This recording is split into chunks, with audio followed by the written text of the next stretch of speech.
días, hermanos, ¿cómo están? Bienvenidos, estamos nuevamente en otra clase del Instituto Bíblico OREB, en nuestra clase del Evangelio de Juan. Y bueno, vamos a continuar, estamos en el capítulo 16 de la carta de Juan. La semana pasada vimos hasta el 20 y vamos a retomar un poco a partir hoy, igual, un poquito desde el 16 y vamos a terminar, si Dios lo permite, hasta el 24, ¿sí? Dios, te damos gracias, Padre, por esta mañana, gracias por tu amor, por tu misericordia, Señor. Gracias por la obra de tu Espíritu Santo, Dios, en tu iglesia. Gracias, Señor, porque tenemos tu palabra, Dios, porque tú te sigues revelando, hablándonos a nuestro corazón. Gracias, Padre, gracias. Te rogamos que nos hables, Dios. Sabemos que tu palabra es vigente para nosotros y lo será hasta el fin de los tiempos, Dios, y que tú a través de tu palabra te revelas. A través de tu palabra nos confrontas, nos exhortas, nos consuelas. Gracias, Dios, gracias. Háblanos, por favor, que hoy no sea la excepción. Cámbianos, transfórmanos, ilumínanos, Señor, con tu palabra, y que lo que escuchemos lo podamos asimilar plenamente, no solo en la mente, sino en el corazón, Señor, y que podamos dar fruto, y que ese fruto permanezca, Señor, en nuestra vida y te dé gloria, Dios. Ese es nuestro anhelo y es lo que te rogamos, por favor, en el nombre de nuestro Señor Jesucristo. Amén. Bueno, pues entonces vamos a retomar, vamos a leer otra vez a partir del 16. El título que dice la Reina Valera es La tristeza se convertirá en gozo. Dice así: todavía un poco y no me veréis, y de nuevo un poco y me veréis, porque yo voy al Padre. Entonces se dijeron algunos de sus discípulos unos a otros: ¿qué es esto que nos dice todavía un poco y no me veréis, y de nuevo un poco y me veréis, y porque yo voy al Padre? Decían pues: ¿qué quiere decir con todavía un poco? No entendemos lo que habla. Jesús conoció que querían preguntarle y les dijo: preguntáis entre vosotros acerca de esto que dije, todavía un poco y no me veréis, y de nuevo un poco y me veréis. De cierto os digo que vosotros lloraréis y lamentaréis, y el mundo se alegrará. Pero aunque vosotros estéis tristes, vuestra tristeza se convertirá en gozo.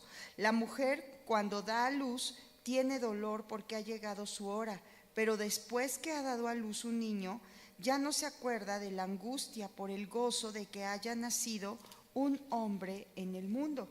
También vosotros ahora tenéis tristeza, pero os volveré a ver y se gozará vuestro corazón y nadie os quitará vuestro gozo. En aquel día no me preguntaréis nada. De cierto os digo que todo cuanto pidiereis al Padre en mi nombre os lo dará. Hasta ahora nada habéis pedido en mi nombre. Pedid y recibiréis, para que vuestro gozo sea cumplido.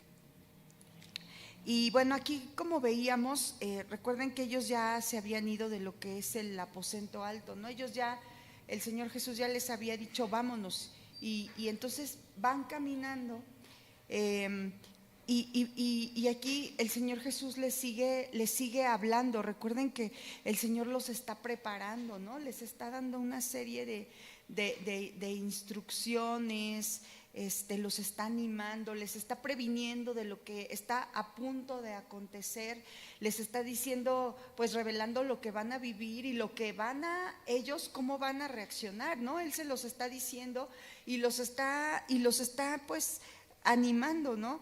Y entonces aquí vemos cómo les decía eso, ¿no? Que todavía un poco de tiempo, dice, y no me van a ver, y de nuevo otra vez un poco y me van a ver, porque yo voy al Padre. Recuerden que aquí esta parte de porque yo voy al Padre, ya lo había explicado antes, de la obra del Espíritu Santo hacia el mundo, de que el Espíritu Santo iba a convencer al mundo de ¿qué? De pecado, de justicia y de juicio. ¿Sí lo recuerdan? que eso se los había dicho unos versículos antes, ya lo acabamos de estudiar, ¿no? Decía: de pecado por cuanto no creen en mí, de justicia por cuanto voy al Padre y no me verán más, y de juicio por cuanto el príncipe de este mundo ya ha sido juzgado, ¿no? Ya lo hemos estado repasando todas las clases. Y aparte, o sea, eso era por una parte como el Espíritu Santo les está diciendo al mundo los va a convencer, pero también hay una obra hacia ustedes, ¿no? Hacia ustedes, mis discípulos, hacia ustedes, iglesia. Y entonces aquí les dice, aquí era que ya no lo iban a ver más, y veíamos la clase pasada que de hecho algunos, pues varios teólogos todavía como que dicen que es como un poco incierto esto todavía de que a qué se refiere, ¿no? Con que todavía un poco y no me verán, y de nuevo un poco y me verán, o sea, que puede ser que puede ser de que les está diciendo que físicamente, o sea, ya no lo van a ver porque va a morir y después iba a resucitar, y que a eso se refiere, que de nuevo un poco y me van a volver a ver, ¿no? Porque iba al Padre, pero lo iban a volver a ver en carne, ¿no? Pero también puede significar que se está refiriendo a este tiempo, ¿no? O sea, no a los 3 días, sino a este tiempo, y que va a volver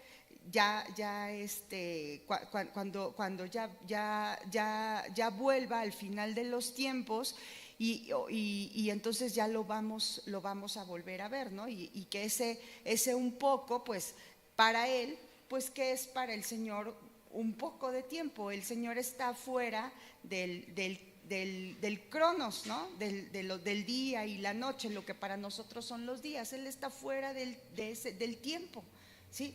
Y entonces pues para él es un poco, ¿no? Veíamos que pues incluso ellos lo esperaban ya, ¿no? Muchos, o sea, dormían o morían pues en carne esperándolo, ¿no? Pensando que él iba a volver, pero pues no era así, porque pues, sus tiempos no son nuestros tiempos, ¿no?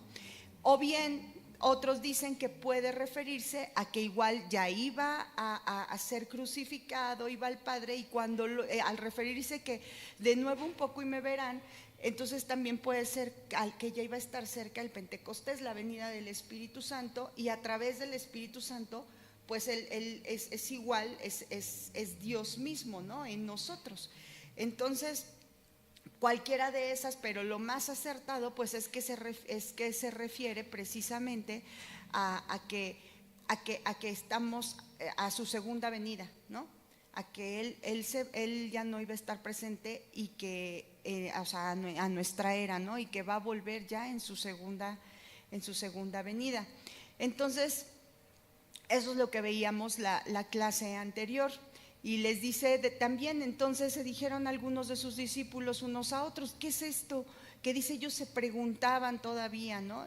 Y él y estaban pues confundidos, y él les dice, ¿cómo que no? Veíamos que él sabía que ellos tenían esa duda, porque aunque ellos no o sea, no es que ellos lo iban diciendo, se da a entender que ellos iban como hablando entre ellos, ¿no? Pero el Señor, o sea, que conoce los corazones, conoce las mentes, pues Él sabía que ellos estaban pues con esa inquietud, con esa duda, ¿no? Y entonces pues él les dice, ahí es cuando les empieza a decir, ¿por qué se están preguntando entre ustedes esto, ¿no? que les estoy diciendo? Y entonces no les responde a qué se refiere, ¿no? Pues les digo que hasta ahorita todavía así como que dicen, pues ¿a qué se puede referir? ¿A esto o a esto?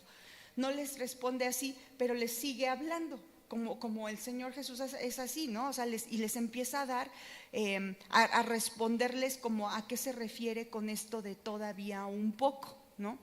Y entonces, fíjense que aquí veíamos que esto de ver, el verbo ver, donde dice ahí en el en el 16 también, que dice todavía un poco y no me veréis. Ese veréis es diferente a donde dice y de nuevo un poco y me veréis. El primero, la primera palabra, o sea, el primer verbo se refiere como a observar, a percibir con los ojos físicos. O sea, entonces les está diciendo todavía un poco y no me van a ver con los ojos físicos. Mientras que el último es usado por Juan como la visión de realidades espirituales. Ajá. Por eso dice, y de nuevo un poco y me veréis. Entonces, aquí, por eso dicen, pues es que entonces está hablando, puede ser que esté hablando de que cuando iban a volver a ver, ya era en el Pentecostés, ¿no? O bien, hablando, no es, pero lo que sí queda claro es que no está hablando de que iba a resucitar y nada más lo iban a volver a ver y ya, ¿no?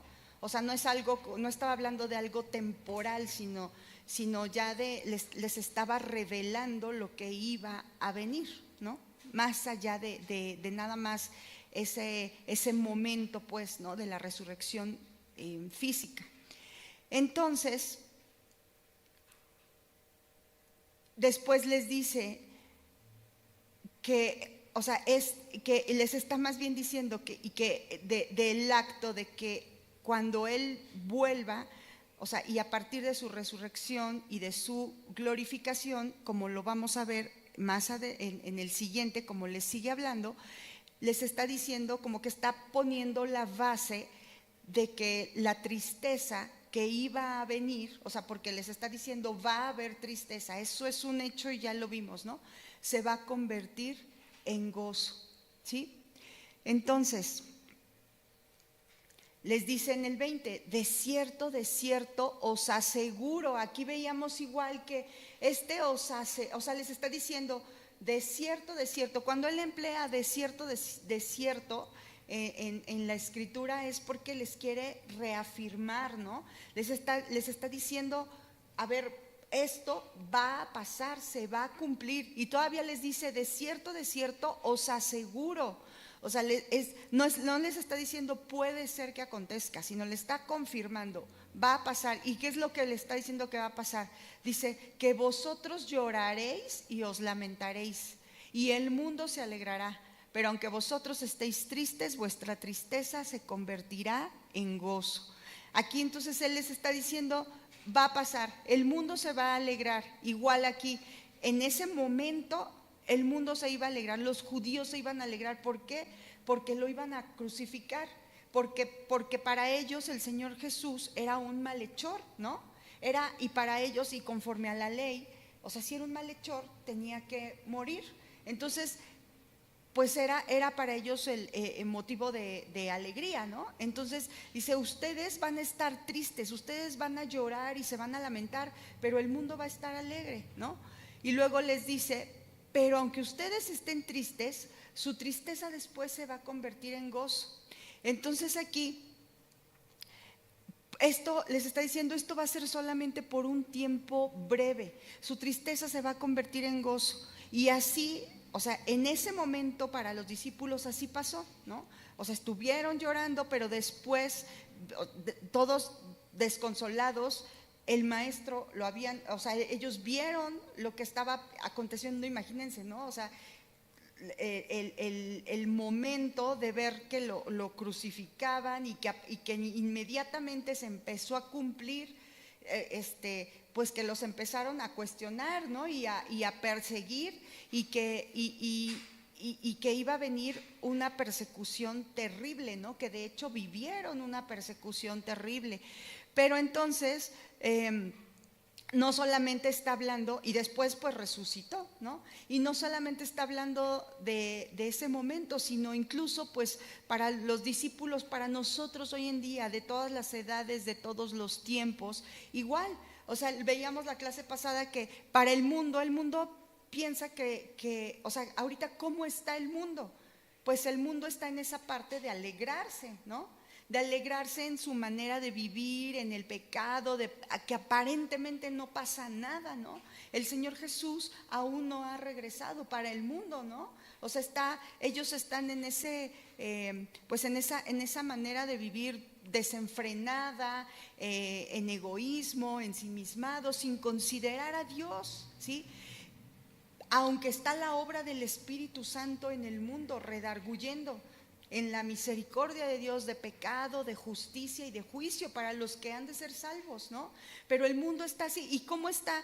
Y los cristianos, pues igual lo vemos desde ese tiempo. A lo mejor llegan momentos igual, o sea, de desconsuelo, igual momentos de que no regresa el Señor, ¿no? De estar en persecución, porque eso ya lo vimos también y que es una realidad, que si vamos a vivir la vida que agrada a Dios en santidad, pues vamos a vivir persecución. En esa etapa es en la que estamos. Y no es la misma persecución, veíamos, que en la iglesia primitiva, ¿no? Porque pues no, o sea, gracias a Dios estamos en un momento pues de mucha tranquilidad en ese aspecto, al menos en nuestro país, ¿no? Pero la persecución que vivimos, pues puede venir a lo mejor de la familia, de los vecinos, en los compañeros de trabajo, o sea, porque tú estás viviendo de una manera que choca con el mundo, ¿no? Si es que eres un discípulo de Dios, de Cristo. Si no eres un discípulo, pues entonces estás diluido por ahí, pues entonces tu manera de vivir, pues no molesta, ¿no? O sea, pues participas igual a lo mejor en las mentiras, participas igual en el, o sea, no sé, en la tranza, en el engaño, no sé, en tantas cosas, ¿no? A lo mejor puede haber que hay quienes a lo mejor hasta estén en adulterio, o sea, infinidad de cosas que pues no son dignas de un hijo de Dios, ¿no? Entonces, pero si tú eres un discípulo de Cristo y vives en santidad y vives para glorificar el nombre de Dios, pues seguramente estás viviendo recibiendo persecución, porque incomoda la manera de vivir de un hijo de Dios. Entonces, aquí lo que veíamos es que esa palabra llorar significa llorar o lamentar y expresa el pesar de separarse, el remordimiento, el dolor por los muertos, y esa palabra es usada, la veíamos en las mujeres, por ejemplo, cuando muere Lázaro, y veíamos un pasaje que es aquí, como la base de lo que, o sea, el Señor más bien lo muestra, lo que está diciendo, lo ejemplifica muy bien. Aquí en Lucas, en el 23-28, donde veíamos que las mujeres, después de que el Señor Jesucristo estaba crucificado, Lucas 23-28, ellas estaban, dice que lloraban y se lamentaban, ¿no? Pero, dice, pero Jesús, vuelto hacia ellas, les dijo: hijas de Jerusalén, no lloréis por mí, sino llorad por vosotras mismas y por vuestros hijos, ¿no? Él mismo les está diciendo, a ver, pero él entendía, pues no, todavía no comprenden, ¿no? lo que va a pasar. Y fíjense, aquí esta parte de que la tristeza se iba a convertir en gozo, veíamos como el Señor Jesús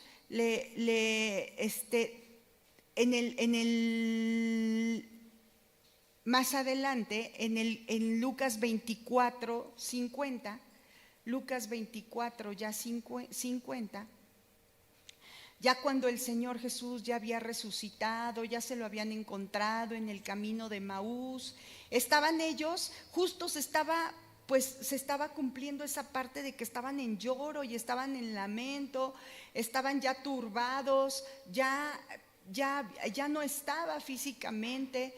él ya les había dicho, ¿no?, que eso tenía que pasar, pero que iba a resucitar. Y entonces, después, cuando se les aparece a sus discípulos, ¿qué pasa ya después en el 50? Dice, y los sacó fuera hasta Betania, Lucas 24:50, dice, y alzando sus manos los bendijo. Y aconteció que bendiciéndolos se separó de ellos y fue llevado arriba al cielo. Ellos, después de haberle adorado, volvieron a Jerusalén. ¿Y cómo dice ahí que volvieron? Con gran gozo. Y estaban siempre en el templo alabándolo y bendiciendo a Dios. Amén. Qué hermoso, ¿no? Eso es lo que veíamos, cómo se había cumplido lo que él les había advertido respecto a su muerte, que había venido dolor, había venido tristeza a los discípulos, pero después de que ellos vieron el cumplimiento de la promesa, ¿cómo dice que, o sea, ya se está cumpliendo esa tristeza en ese momento? ¿Por qué? No porque nada más lo habían visto, ¿sí? Sino es porque sus ojos habían visto el cumplimiento de la promesa. Entonces ya había gozo en su corazón. Y fíjense, y ese gozo venía después de ¿qué? De cuando dice que él ya se había despedido de ellos, ¿no? Ya se había separado de ellos. Ya ellos lo habían visto partir, y aún así entonces no estaban llorando otra vez ni desconsolados, no había esa turbación en su corazón, ese miedo, sino al contrario, ¿no? Dice que ellos volvieron a Jerusalén con gran gozo. ¿Y qué es lo que estaban a punto de vivir? ¿Y cómo estaban en el templo? Primero, siempre, ¿no? Dice que algunas veces siempre estaban alabando y bendiciendo a Dios. ¿Y qué es lo que estaban viviendo, hermanos, en ese momento ellos?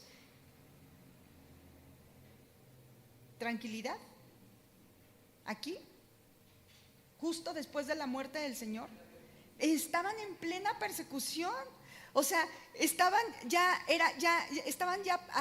a punto de empezar a vivir una gran persecución donde está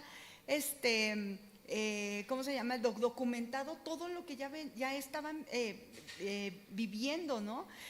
Separaciones, ya les habían dicho, los iban a expulsar de los templos, que era para ellos vergonzoso, era algo doloroso, cómo vivían en las catacumbas. Pero aparte de todo eso, ya iba a venir también el Espíritu Santo, ¿no?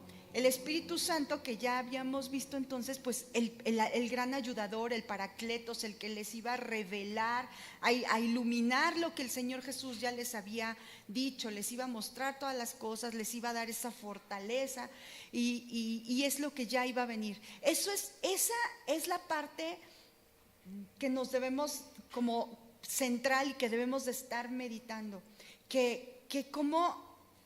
O sea, a nosotros igual, o sea, en este tiempo, y ahorita lo vamos a seguir estudiando, o sea, igual puede ser que estemos en ese tiempo de dolor, en ese tiempo de muchas veces desesperanza, en ese tiempo de que estamos viviendo en este mundo hostil, pero con el gozo, ese gozo que no nos puede quitar nada, ninguna circunstancia, porque era el gozo que estaba viviendo ahí los discípulos. Estaban en medio de circunstancias terribles, pero el gozo es interno porque estaba fundamentado en la promesa, en lo que estaban viendo sus ojos en ese momento físicos, pero espirituales, ¿no? Para nosotros, o sea, y esa promesa bienaventurada para nosotros es lo que nos mantiene con gozo, es lo que nos hace permanecer, es lo que nos hace perseverar, ¿sí? Entonces, esa tristeza, ese pesar se iba a tornar en gozo. Y aquí vemos en el versículo 21, como dice: la mujer cuando da a luz tiene dolor, porque ha llegado su hora, pero después que ha dado a luz un niño, ya no se acuerda de la angustia por el gozo de que haya nacido un hombre en el mundo. También vosotros, dice, ahora tenéis tristeza, pero os volveré a ver y se gozará vuestro corazón y nadie os quitará vuestro gozo. Esa también es una promesa del Señor. Entonces aquí parece indicar que el significado de lo que estaba diciendo en el versículo 20 de que llorarán y se lamentarán y el mundo se va a alegrar, pero aunque ustedes estén tristes, su tristeza se va a convertir en gozo. No es simplemente que se esté refiriendo, lo que les decía, al dolor que estaban sintiendo en ese momento le iba a venir un gozo, sino más bien que el acontecimiento mismo que produciría un dolor abrumador, refiriéndose a la muerte del Señor Jesucristo, a la crucifixión, se vería después como la razón valiosa para un gozo superlativo, o sea, mucho más grande, que no se compararía, ¿sí? Recuerden que, o sea, él mismo decía, porque si ustedes conocieran al Padre, o sea, entenderían que es necesario que esto pase, ¿no? Que él sea crucificado porque lo que aparentemente era algo de dolor, más bien es algo, eso era para nosotros, es un gozo superlativo, más grande, porque eso significa nuestra redención, ¿sí? Entonces está diciendo aquí, igual que en el nacimiento de un niño, aquí en el mundo, al principio pues hay un dolor y hay angustia, ¿no? Dicen que es uno de los dolores más tremendos que puede haber, el dolor del parto, ¿no? Los dolores de parto son los dolores más tremendos que puede pasar una persona, ¿no? Bueno, una mujer. Y fíjense cómo vamos a ver cómo dice, nada más ahí como para soportar esta parte. Vamos a Isaías 26, 17. Isaías 26, 17.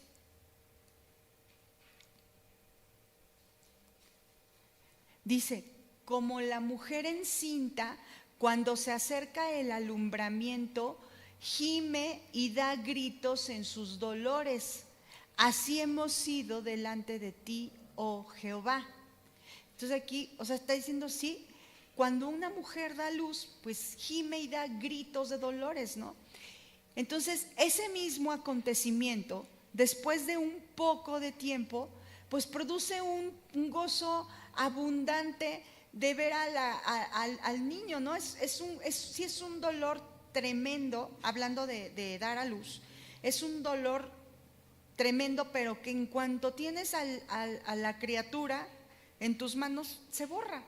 O sea, no te acuerdas ya del dolor tan grande, ¿no? Ya no te acuerdas, ya el gozo de ver al bebé, de saber que ahí está, o sea, el amor tan grande que se siente y se borra por completo todo el dolor tan de gritos y de que estaba antes, ¿no?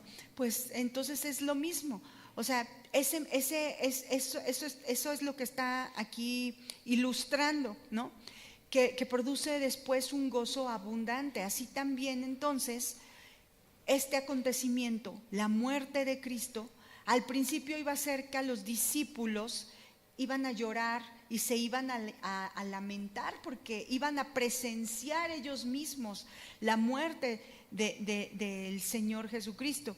Pero después iba a venir la resurrección gloriosa de Él, y entonces después el Espíritu Santo se los iba aparte a revelar, a confirmar en los corazones, y eso iba a ser la fuente de un gozo, el gozo más grande, ¿no? ¿Para quién? Para nosotros, para los hijos de Dios, el hecho, el acontecimiento en sí. Entonces, y después el Señor Jesús les dice que los va a volver a ver. el Señor Jesús les dice que los va a volver a ver. Aquí, como les dice en el 19, dice: preguntáis entre vosotros acerca de esto que dije, todavía un poco y no me veréis, y de nuevo un poco y me veréis. Entonces les decía que muchos dicen que puede referirse a justamente a eso, que iba a venir el Espíritu Santo después de la crucifixión y la resurrección del Señor. Iba a venir el Espíritu Santo, y entonces iba a revelarles todas las cosas, y entonces iba a haber un regocijo, un gozo que nunca nadie ni ningún acontecimiento se los iba a poder quitar jamás. Y lo podemos ver a lo largo ya de las cartas, por ejemplo, ¿no? Lo vemos en Hechos también, lo vemos en las cartas del apóstol Pablo. O sea, como la carta, una de las cartas más hermosas del apóstol Pablo, donde habla justamente del gozo, donde le escribe en la cárcel, encarcelado, después de ser azotado. O sea, y ahí se cumple. No es porque sean superhombres, ¿no? O sea, sino es porque es la promesa cumplida, porque es ese gozo que ya nadie les iba a poder quitar, porque ellos creyeron, porque la obra del Espíritu Santo había venido y lo había impreso ya en sus corazones, porque está el Espíritu Santo con nosotros y en nosotros. Y eso mismo, ¿ustedes creen que solo sea para ellos o también aplica para la iglesia de hoy en día y de todos los tiempos? Pues sí, ¿no? A pesar de las circunstancias en este mundo, por eso en esta vida sí nos vamos a llorar y vamos a lamentarnos igual, pero es un tiempo breve de lo que podamos vivir aquí. Pero eso no nos puede quitar el gozo, que es algo interno. Veíamos que no es como la alegría de jajaja, ¿no? Como si estuviéramos loquitos. O sea, que a pesar de circunstancias que podamos estar viviendo, que te estés carcajeando, no está hablando de eso, sino está hablando de un gozo que es una esperanza que hay en ti, ¿sí? De esa esperanza de que sabes de quién eres, a dónde vas, en quién has creído, la victoria de Él, que Él va a volver por nosotros, que Él vive, reina hoy. O sea, nuestra esperanza, en nuestra vida, que está fundamentada en esa esperanza, y eso es el gozo que fundamenta nuestra vida, y que ninguna circunstancia nos lo puede quitar. Por eso es lo que el Señor Jesús aquí les estaba diciendo, y ese gozo nadie se los va a quitar, ¿no? Entonces vemos igual aquí dice: y nadie os quitará vuestro gozo. Luego dice en el 23: en aquel día no me preguntaréis nada. De cierto os digo, que todo cuanto pidiereis al Padre en mi nombre, os lo dará. Cuando Jesús dice: en aquel día no me preguntaréis nada, ciertamente no está pensando solo en un día de 24 horas, ¿no? O en aquel día de que cuando iba a salir del sepulcro y había resucitado, ¿no? Sino, o sea, y en ese aquel día está hablando de cuando estemos ya con Él frente a frente, ¿sí? Ellos, los discípulos, se habían estado preguntando unos a otros, eso, ¿a qué se refiere por un poco de tiempo, ¿no? Y no me verán, y después otro poco de tiempo y me van a ver. Pero el Señor Jesucristo, les digo, no les empieza a explicar más bien a qué es a eso que se refiere. Entonces aquí, en este versículo 23, el Señor les afirma que en la dispensación del Espíritu, estos hombres ya no iban a estar desorientados en cuanto a qué hacer, ya no iban a tener que estar haciendo más preguntas, ¿no? ¿Por qué? Dice, pues porque ya no lo iban a necesitar. ya no iba a necesitar estarles preguntando, porque entonces ya iba a ser eso revelado, ¿sí? Ya ellos ya iban a entender, ya sé a qué se refiere, porque entonces ya se les iban a abrir los ojos. A la luz de la resurrección de Cristo, interpretada por el Espíritu Santo derramado en el día de Pentecostés y presente en la iglesia para siempre después, resultará perfectamente claro el significado de todos estos asuntos. O sea, igual para nosotros, ¿no? Para nosotros ahora lo leemos y el Espíritu Santo, estoy seguro que ya, o sea, como a mí, o sea, igual a ustedes, nos lo ha revelado, lo comprendemos ahora, ¿no? Cuando vemos esto ya decimos, sí, o sea, ya puedo entender a qué se refiere, ya puedo entender que hay un gozo en mí, que nadie lo va a quitar, ya puedo entender que es necesario que Él hubiera muerto, que Él hubiera muerto, que hubiera resucitado, que ahora tengo salvación, que Él va a volver. Ahora yo lo comprendo, ¿no? Ya entiendo lo hermoso, lo grande de su sacrificio y por qué Él tenía que morir, ¿sí? Ya no es como en ese momento de no, Señor, no como Pedro, ¿no? Reaccionó, o sea, no lo vamos a permitir y o sea, tratando como de impedir ese, ¿no? Ese momento, ¿no? Porque ahora lo comprendemos lo que significa la muerte del Señor Jesucristo y cómo es en beneficio de nosotros, ¿no? Para nuestra salvación. Entonces, aquí pues vemos que ellos ya no le iban a tener que preguntar, como ya le habían preguntado y lo habíamos visto antes, por ejemplo, que le decían ¿a dónde vas? O que le decían, cuando Él dijo yo soy el camino, la verdad y la vida, y que ellos decían ¿cómo podemos saber el camino? O también cuando Felipe le dijo muéstranos al Padre, ¿no? Ahora ya eso ya está revelado como está revelado en nosotros y ya sabemos a dónde fue Él, dónde está. Ahora ya sabemos que Él es el camino, que Él es la verdad, que Él es la vida, que no hay otro camino para llegar al Padre más que Él, que Él es la única verdad, que no hay muchas verdades, solo hay una. Ya sabemos que Él es la vida, que no hay más, solamente en Él. Y ya sabemos que Él mismo, o sea, que si el Espíritu Santo vino, Él es el mismo, porque es el mismo Dios. ¿Sí? Y que habla lo que escucha del Padre, porque son uno mismo, ¿no? Y que Cristo, igual no tenemos que decir muéstranos al Padre, porque al revelarse el Señor Jesús aquí estamos conociendo también al Padre, porque es uno mismo. Entonces eso nosotros ahora también ya lo sabemos igual que ellos, porque es la obra del Espíritu Santo en nosotros, en la iglesia, ¿sí?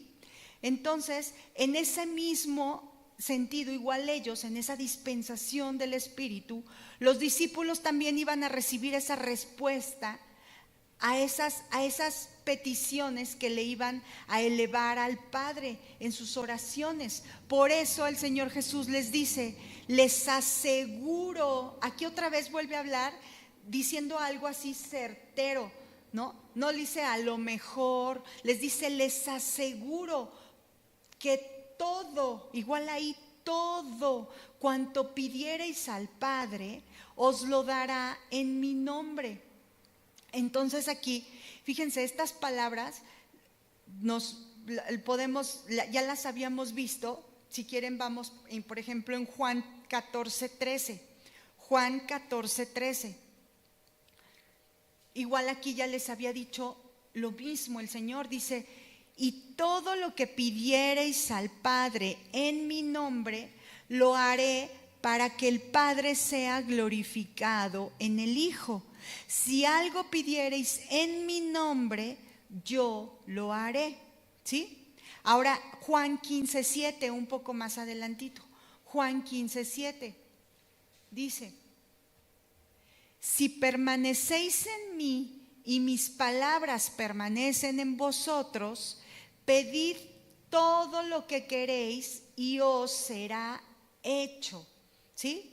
Si permaneces en mí y mis palabras permanecen en ustedes, pidan todo lo que quieran y les será hecho. Más adelante, en el versículo 16, Juan 15, 16. Juan 15, 16.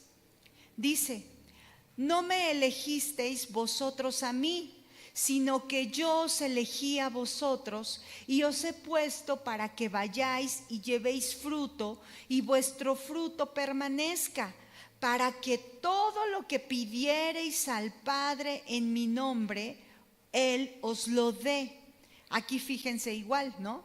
O sea, habla de que ustedes no me eligieron a mí, dice el Señor, yo los elegí a ustedes.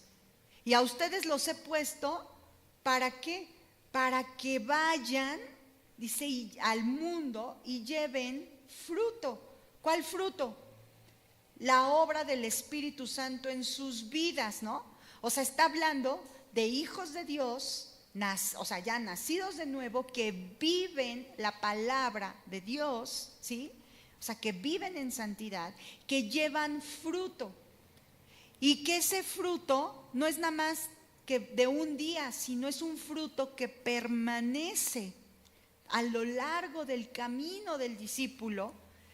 ¿Para qué? Dice, ¿para qué llevan fruto? Para que todo lo que pidan al Padre en mi nombre, Él os lo dé. ¿Sí?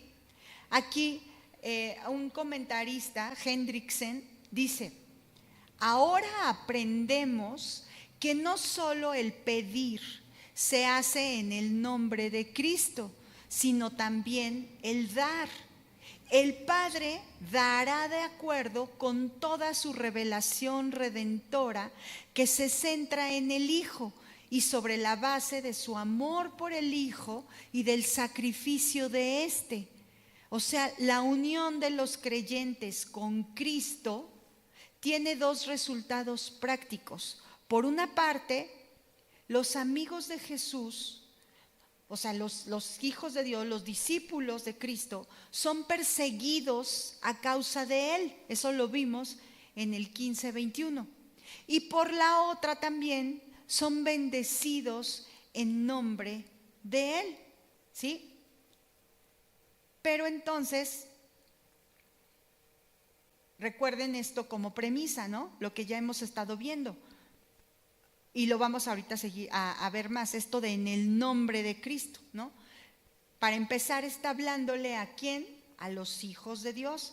Si vimos los versículos que ahorita revisamos, igual en Juan, está hablando de cuando un hijo de Dios permanece, vive, da fruto, tiene comunión con Él. Ajá. Y después de eso, o sea, eso lo pone como fundamento.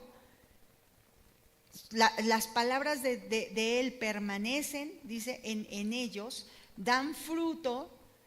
Entonces, ese fruto no es nada más de un día, sino es un fruto que permanece. Entonces, con ese fundamento dice, pidan todo lo que quieran al Padre en mi nombre, dice, y Él se los va a dar, ¿no? O en otra, como dice, y lo haré, ¿no? Yo lo haré, dice el Señor.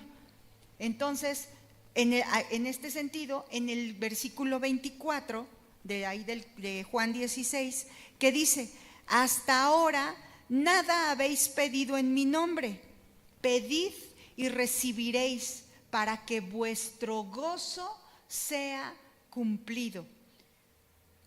Pedir al Padre, entonces, incluye un sentido de necesidad espiritual y un deseo de bendiciones divinas, ¿sí?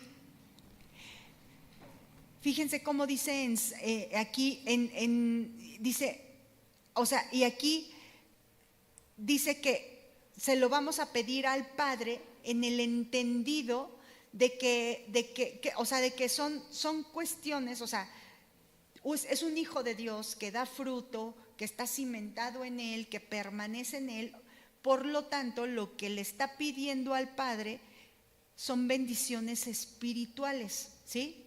Son bendiciones No es, o sea, no le va a pedir cosas carnales. Por eso les decía, ese es el fundamento, porque alguien que está así, lo que va a pedir es para la gloria del Padre, ¿sí? Son cuestiones espirituales en nosotros para que Él sea glorificado. ¿Por qué? Porque como dice en Santiago 1:17, dice: amados hermanos míos, no erréis. Toda buena dádiva y todo don perfecto desciende de lo alto, del Padre de las luces, en el cual no hay mudanza ni sombra de variación, ¿sí? Entonces, a ese tipo de bendiciones se está refiriendo, que es lo que un hijo pide. No como se ama ya usado de manera incorrecta el día de hoy, ¿no? Para todas las cosas, deseos egoístas, carnales. De eso no está hablando, ni lo va a conceder el Señor. O sea, está hablando de otra cosa, ¿sí? El Señor, entonces aquí les está diciendo el Señor Jesús: hasta ahora nada habéis pedido en mi nombre. Pedid y recibiréis para que vuestro gozo sea cumplido, ¿sí? Entonces, porque hasta ese momento los discípulos en sus oraciones solamente se habían dirigido a Dios sin mencionar el nombre de Jesús, ¿sí? Pero no como si la simple mención del nombre de Jesús pudiera ayudar, así como si fuera un amuleto, ¿no? O sea, cuando un creyente concluye su oración, como lo hemos visto, que dice: te lo pedimos en el nombre de Jesús, no se utiliza como una fórmula mágica, no como muchas veces lo hemos, o sea, hasta lo hemos visto, o incluso a lo mejor en algún momento sin el entendimiento lo hemos hecho, ¿no? No, lo que quiere decir, es decir, en el nombre de Cristo, se refiere a que Dios, te lo pedimos todo esto sobre la base de los méritos de Cristo, ¿sí? Sobre la obra de Cristo, la obra redentora del Señor. Entonces, pedir en el nombre de Jesús implica un reconocimiento de nuestra propia indignidad, o sea, de que no somos dignos, y de una entera dependencia de la obra de Cristo, ¿sí? En ese entendimiento, o sea, decir: Dios, yo no te puedo pedir nada porque soy indigno totalmente, yo no tengo méritos, ¿sí? Pero yo soy acepto en el Hijo. A través de la obra redentora de Cristo es que yo vengo y te pido, Señor, esto, ¿sí? ¿Sobre qué base? Para que tú seas glorificado. Mi petición en ese entendido de un hijo de Dios que permanece, que vive de acuerdo a lo que a lo que agrada a Dios, la vida en santidad, que da fruto y que ese fruto permanece, que está adherido a la vid, que toma de él. Entonces va a pedir estas bendiciones espirituales al Padre de las luces, sabiendo que toda dádiva y todo don perfecto solo desciende de él, pero no viene y lo pide porque por nosotros mismos, sino en ese ya entendimiento, ¿sí? Después de todo lo que ya vimos, ya con ya la iluminación del Espíritu Santo, de lo que ya veíamos, ya ese entendimiento que ahora tenemos de la obra redentora del Señor Jesucristo, lo que significa, dónde está, quién es, de esa obra, de ese valor de esa obra del Señor Jesucristo, es que nosotros venimos y decimos: en ese nombre es que venimos y te lo pedimos a ti, Padre, ¿sí? No es que el nombre de Jesús sirva, les decía, como una fórmula mágica para obtener entonces alguna petición de manera infalible, ¿no? Si lo pido así como un amuleto, no es así, a eso no se refiere. Significa interponer los méritos del Señor Jesucristo en función de la obra redentora de Él en el Calvario. Entonces, Él continúa diciendo, pedid y recibiréis. Dice, hasta ahora nada habéis pedido en mi nombre. Pedid y recibiréis. ¿Sí? Aquí dice, y recibiréis. Entonces, en esencia, es esta misma promesa que se encuentra igual en el Sermón del Monte, que lo vemos en Mateo 7:7, donde dice, pedid y se os dará, buscad y hallaréis, llamad y se os abrirá, porque todo aquel que pide, recibe, y el que busca, halla, y al que llama, se le abrirá. Cualquiera que pide, entonces, lo que veíamos en el espíritu de esa revelación de Jesucristo, en consecuencia, de acuerdo con la voluntad de Dios para exaltación de su gloria, para exaltar al Padre, sobre la base de los méritos de Cristo, entonces lo va a recibir. Todo lo que se pida, así se va a recibir. Cristo les ha prometido una gran iluminación por medio del Espíritu Santo, ¿sí? Y les dice aquí, pero hay que orar para obtenerla. Entonces, aquí nos está hablando de que es necesario perseverar en oración, pedir y recibir. Son las constantes de nuestra peregrinación en esta tierra, ¿sí? Es necesario, está diciendo, a ver, para que vuestro gozo sea cumplido, tienen que perseverar en oración. A eso se está refiriendo. Pidan, manténganse en oración y reciban.